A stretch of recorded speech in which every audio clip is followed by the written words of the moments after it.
Assalamualaikum dan salam sejahtera kepada semua hadirin. Terlebih dahulu saya ingin mengucapkan terima kasih atas kehadiran anda dalam sesi bicara buku pada hari ini. Perkenalkan, saya Nurul Atikah binti Aziz Jaafar. Nama diberi. Saya pecinta buku dan percaya bahawa membaca adalah jendela dunia.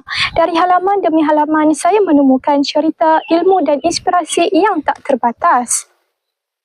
Buku bukan sekadar kumpulan kata, tetapi ia teman yang setia dalam setiap perjalanan hidup. Dengan membaca, kita boleh menjelajahi dunia tanpa harus melangkah jauh. Oleh kerana itu, saya senang berbagi cerita, rekomendasi dan pengalaman membaca dengan sesama pecinta literasi. Mari kita bersama-sama menjadikan buku sebagai sahabat, kerana dengan membaca, kita bertumbuh dan memahami dunia dengan lebih dalam. Hari ini kita akan mengupas sebuah novel yang menarik dan penuh emosi, iaitu Lelaki Astatin karya penulis terkenal semestinya Angel. Bagi mereka yang mengenali Angel, pasti sudah biasa dengan gaya penulisannya yang memikat hati. Novel ini bukan sekadar sebuah kisah cinta biasa, tetapi juga menyentuh tentang kehidupan, cabaran dan harapan dalam menghadapi dugaan. Novel Lelaki Astatin mengisahkan Aisyah El-Zahra, seorang wanita yang hidup dalam kesedihan dan ketidakadilan. Hidupnya penuh kekecewaan sehingga dia melihat dunia dari sudut yang suram.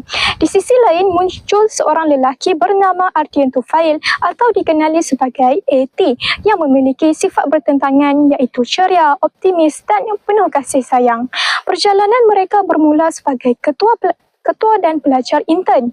Namun, hubungan ini semakin berkembang apabila Ardian cuba menarik Aisyah keluar dari kegelapan yang membelenggu hidupnya. Namun, satu peristiwa tragis mengubah segalanya. Aisyah mengalami kecederaan saraf tunjang yang mengubah hidupnya 180 darjah. Adakah Ardian akan terus berada di sisi Aisyah? Mampukah Aisyah menerima takdirnya dan bangkit semula? Itulah yang menjadi intipati di dalam novel ini. Apa yang menjadikan novel Lelaki Astatin berbeza daripada novel cinta biasa adalah isu-isu berat yang diketengahkan, antaranya kecederaan saraf tunjang. Novel ini memberi kesedaran tentang bagaimana seseorang yang kehilangan keupayaan fizikal perlu menyesuaikan diri dengan kehidupan baharu. Selain itu, kemurungan dan kesihatan mental. Sebagai contoh, watak Aisyah digambarkan sebagai seorang yang mengalami tekanan dan hampir berputus asa dengan hidupnya. Novel ini menunjukkan betapa pentingnya sokongan emosi dalam menghadapi dugaan. Di samping itu, terdapat juga ilmu kimia dan fisik dalam cinta. Watak Ardian Tufail sering menggunakan unsur jadual berkala kimia sebagai metafora dalam hubungannya dengan Aisyah. Ini menjadikan novel ini lebih unik dan penuh kreativiti.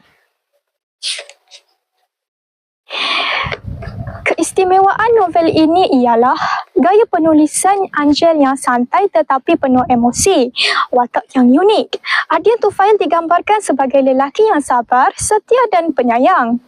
Gabungan ilmu dan cinta juga sesuai untuk pembaca yang gemarkan novel yang bukan sekadar hiburan tetapi juga memberi ilmu baharu.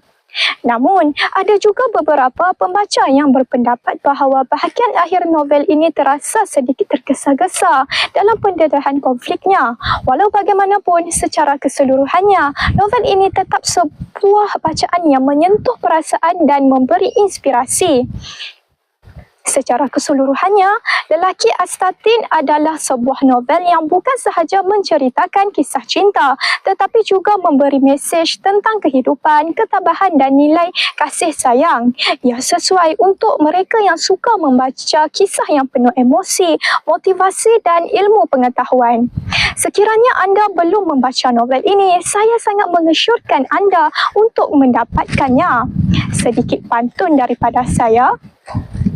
Buku lama berdebu tebal, disimpan rapi di atas peti. Membaca buku wawasan bekal menjadi oleh